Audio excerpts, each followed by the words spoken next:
Ladies and gentlemen, the Railroad Hour. And here comes the star-studded show train.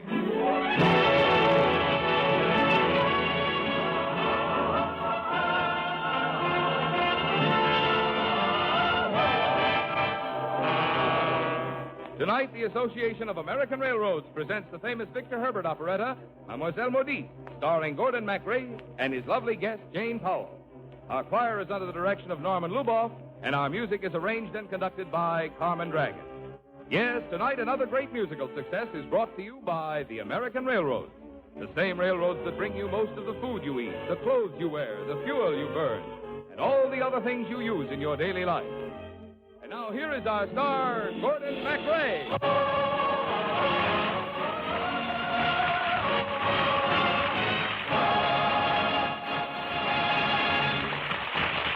Thank you, Marvin Miller, and good evening, ladies and gentlemen. In Victor Herbert's Mademoiselle Modiste, I play the part of an American student in Paris who falls in love with Fifi, the charming Mademoiselle Modiste who sells women's hats. And here is our Mademoiselle Modiste tonight, is a Fifi we all take our hats off to, the lovely singing star of the films, Jane Powell.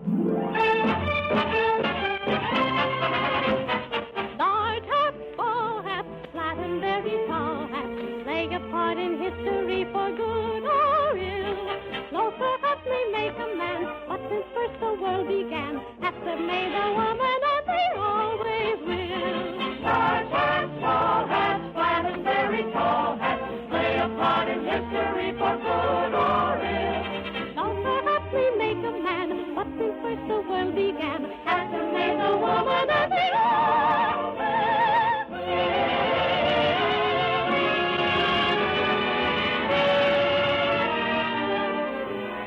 She was lovely, my little Mademoiselle Modiste. She worked in one of the most fashionable hat shops in Paris. And whenever I was able to take time for my studies, I used to hurry to the shop to try and get a glimpse of her. This had to be done in the greatest secrecy, because a great uncle of mine had promised my mother to keep an eye on me while I was studying in Paris. And his idea of keeping an eye on me was to keep me away from every pretty mademoiselle in the city. The hat shop was owned by a Madame Cecile. And one day when I dropped by the shop with some flowers for Fifi, Madame Cecile said to me, "Oh, Robert, you're a nice boy, but you must not permit yourself to get too attached to Fifi. After all, she is a businesswoman, and nothing will ever matter to Fifi as much as her career." "Are you sure, Madame Cecile? After all, I wouldn't think a girl would want to spend all of her life in a hat shop." I have spent all of my life in a hat shop. Someday Fifi will be just like me.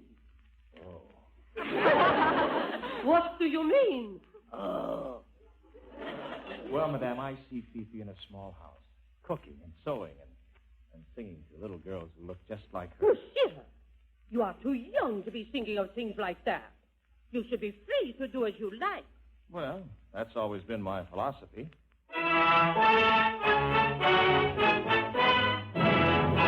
For I want what I want when I want it. That's all that makes life worth the while. For the wine that tonight fills my soul with delight, on the morrow may seem to me vile. There's no worldly pleasure myself I deny. There's no one to ask me the wherefore. I eat when I'm hungry and drink when I'm dry. For I want what I want when I want it. I want what I want when I want it. For I want what I want when I want it. That's all that makes life worth the while. I can find, if I will, lots of good fellows still who will give me a welcoming smile. So there's no worldly pleasure myself I deny. There's no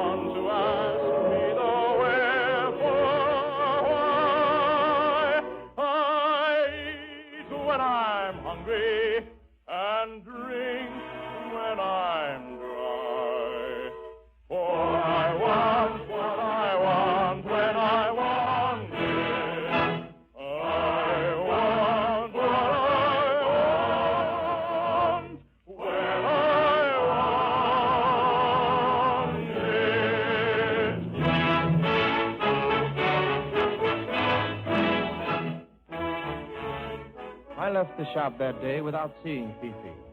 I didn't know until a long time later that my great uncle, the Count, came to the shop after I left and waited to see her. He was determined to fix things so that I would never see Fifi again. Good afternoon, Your Lordship.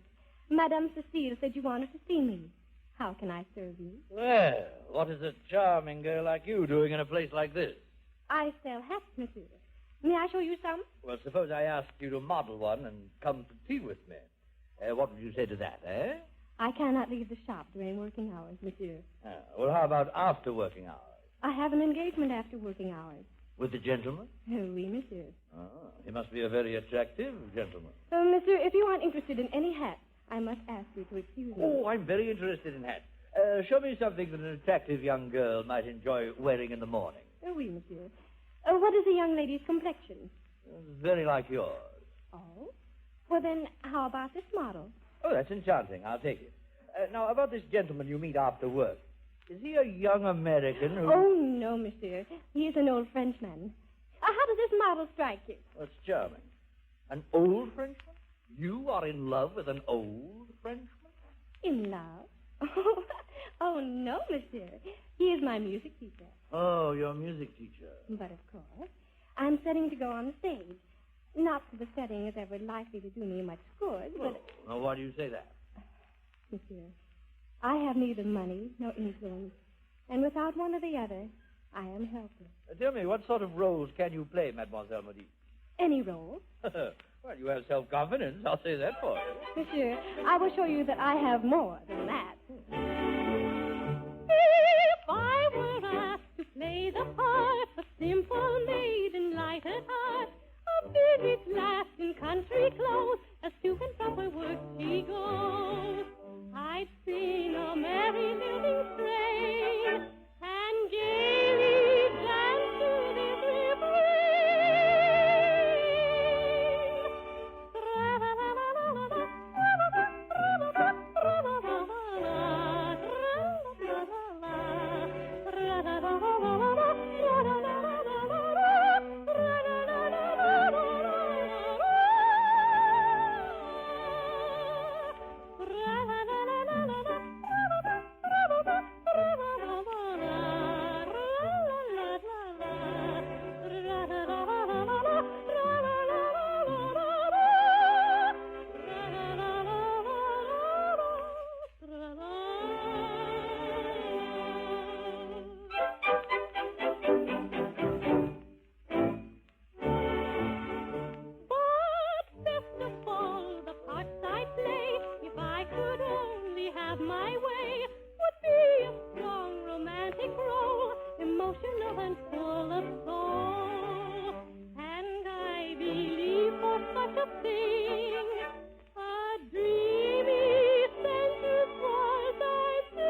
Once my uncle had heard Fifi sing, he decided on a plan.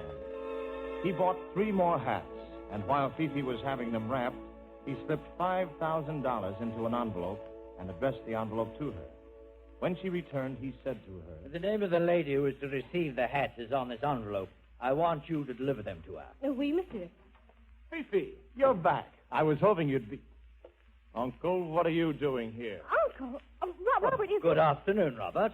I must say I am surprised and shocked after I expressly forbade you to come here again. I'm not a child, Uncle, and you're not going to tell me where I'm to go and who I'm to see. What is going on out here? What is all this commotion? Madam Cecile, I love Fifi, and I want to marry her and take her away from here. You want to take her away? Robert, you will cease your attentions to this young woman at once, or I will stop your allowance and cut you out of my will forever.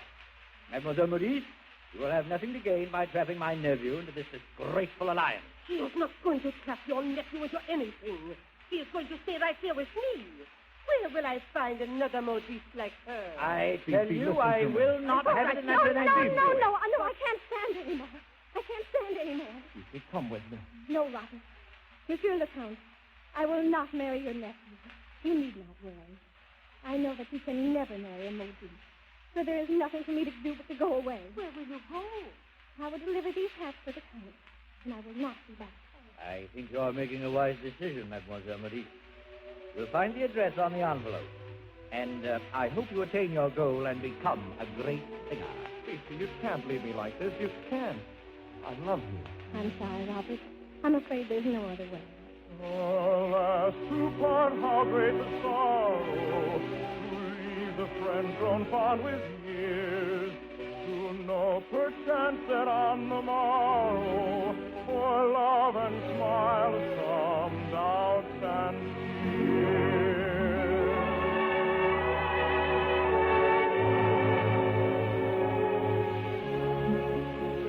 Ah, but in dreams so fair, visions beyond compare, out of this world of doubt I've wandered into a land afar. Hope as my guiding star. Hope as my star, hope as my star, perfect love to see on every move of the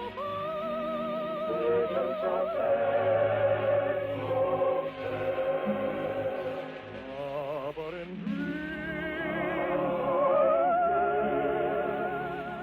beyond compare, out of this world of hell I've wandered into a land afar. Hope as my guiding star. Hope as my guiding, hope as my guiding, perfect love to find at last upon reward so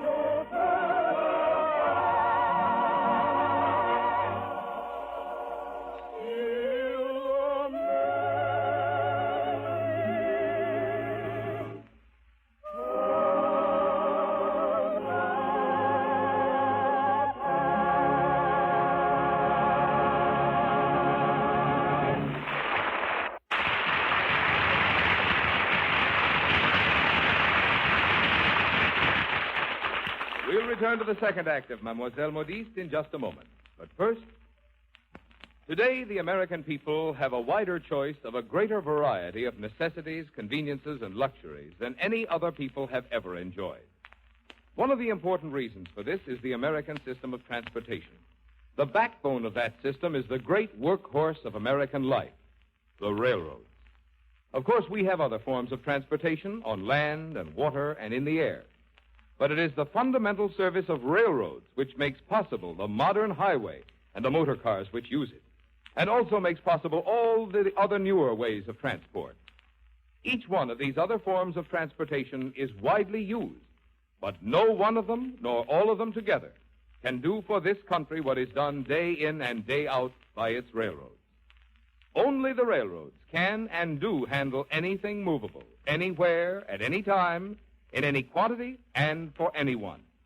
They keep the products of our farms, forests, and mines moving to industrial plants and carry back the finished goods which our people use and enjoy in such abundance. Like most industries, the railroads operate most efficiently and most economically when they operate most nearly to capacity. So the more freight that is shipped by rail, the more passengers who ride the trains, the better able will the railroads be to handle your business and meet the nation's needs in commerce and defense. That's why it's good business to do business with the railroads.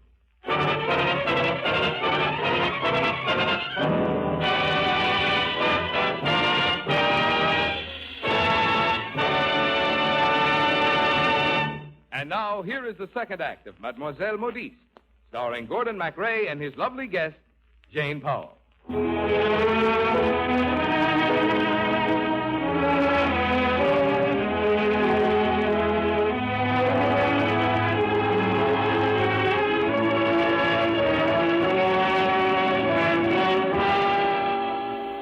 And so I lost my little Mademoiselle Modiste. The days, the months went by, and then a year, 2 years. I tried to tell myself I didn't care, but it wouldn't work. I saw her face everywhere, yet I could never find her. I wonder if Cupid is silly or stupid, or if the little rascal cannot see. For loving and wooing are all of his doing, and yet he makes it painful as can be. He mixes the stations, he changes relations. For all your little schemes, he sets a snare. And though you have planned it and both understand it, he'll fix it so your sweetheart is not there. For the time may be morning or evening, the place may be distant or near, and the maiden demure may have made you feel sure that she'll be there without any fear.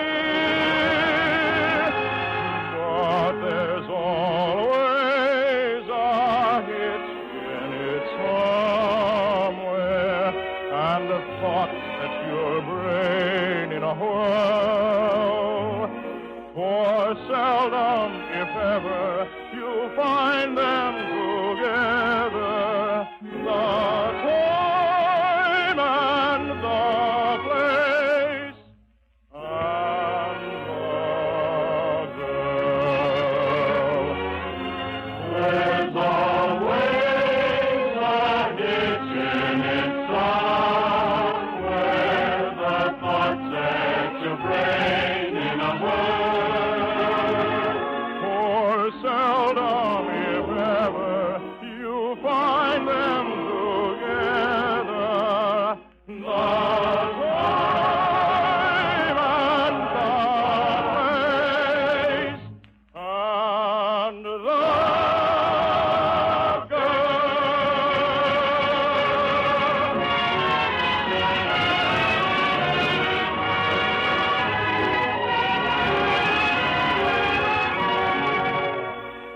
I couldn't figure out how Fifi could have disappeared so completely.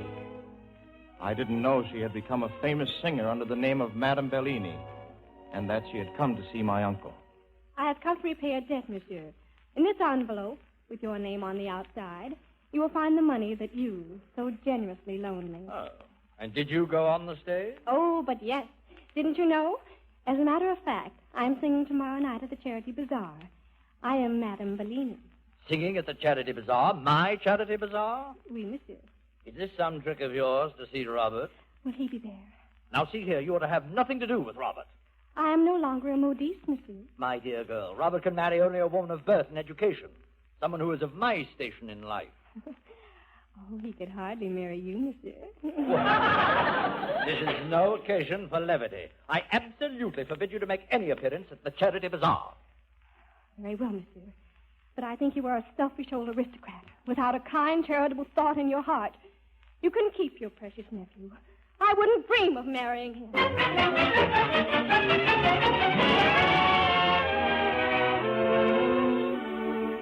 But Fifi did come to the charity bazaar. She came dressed as a fortune teller, and I went to her to have my fortune told. She wore a mask, and of course I had no idea who she was. What kind of fortune would you like, monsieur? Well, what kind have you? Let me see your palm, and I'll tell you. Monsieur, I see blonde, brunette, and pretty. Oh, no, not in my palm, mademoiselle. I have only loved one woman, and she... Yes? She's forgotten me. Monsieur, I see a great surprise in store for you. You're going to meet someone that you haven't seen for 2 whole years. Really? Someone who loves you devotedly. A singer. Oh, dear. There's someone who hates her. Oh, my uncle. He's trying to keep you apart. He wants you to marry a title. No? No. I'll marry Mademoiselle Modiste or no one. Through all the long, weary months of the opera, he thought of you and dreamed of you and wondered if you still remembered. Fifi. Darling, it's you. It's really you. Yes, Robert. Oh, Yes. Fifi. Oh, there are the soldiers. They've made me their mascot, and I promised to sing for them. Oh, I'm coming with you. I'm never going to let you out of my sight again. Oh, I hope you never do. Soldiers of France! Soldiers, I am honored to be your mascot.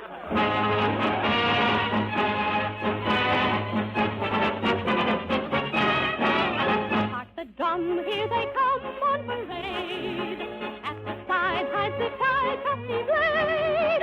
And they all look so fine as they swing into line. Is no wonder the enemy's afraid. They would die ere the tricolor drew. Never one to dishonor would do.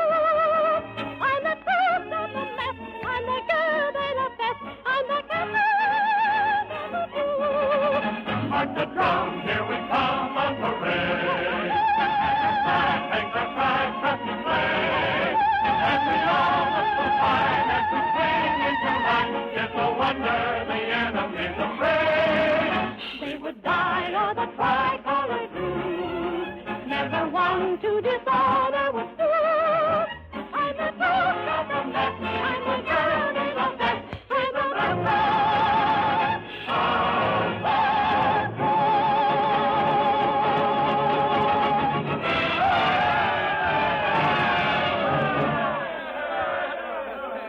crew. Well, now, may I inquire just what this means? Fifi and I are going to get married, Uncle, and this time no one is going to separate us. Oh, are you prepared to cut yourself off from all your friends as well as your family?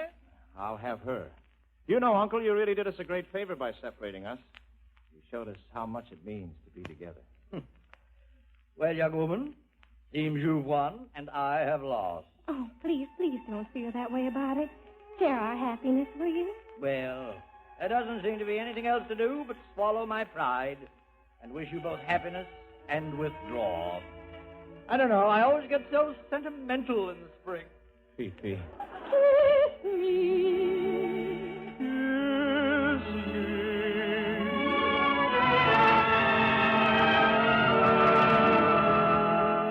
Sweet summer breeze, Whispering trees are shining softly above.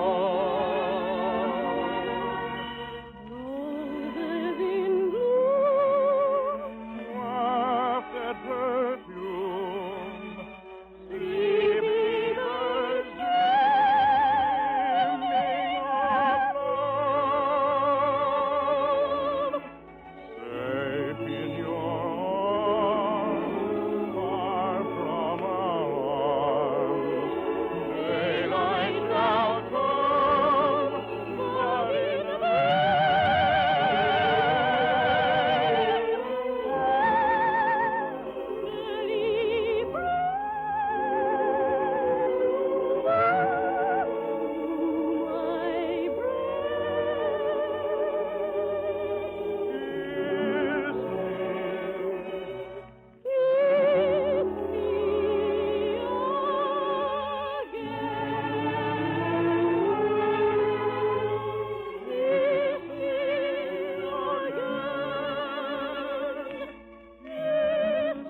Thank you, ladies and gentlemen.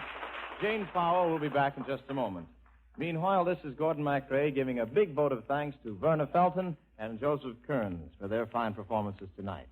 Mademoiselle Modiste, with book and lyrics by Henry Blossom and music by Victor Herbert, was adapted for radio by Gene Holloway. The Railroad Hour is brought to you each week at this time by the American Railroads. These railroads have many meanings for America, deep and vital meanings. They mean essential, efficient, and economical transportation. They mean jobs, good jobs, not only for railroad men and women, but also for hundreds of thousands of others who make the materials, supplies, and equipment the railroads buy. And railroads mean taxes. Taxes which help pay for the education of your children and for the general public welfare. Yes, day in and day out, railroads play an important part in the growth and progress of your community. And that's why it's good business to do business with the railroads. And now here again is lovely Jane Powell.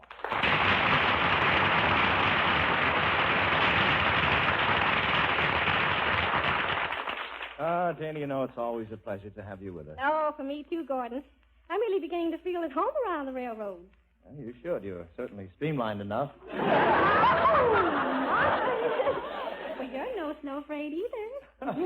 Well, we'll be expecting you back week after next again, Janie, for our St. Patrick's Day program, George M. Cohen's Irish musical Little Nellie Kelly. Oh, I'll be here. Meanwhile, be sure to listen next week, Janie, because we're doing Gilbert and Sullivan's HMS Pinafore. Oh. And our guests are going to be Kenny Baker and Lucille Norman. Oh, I won't miss it. Bye, Gordon. Bye. All aboard. Well, it looks as though we're ready to pull out. And so until next week, goodbye.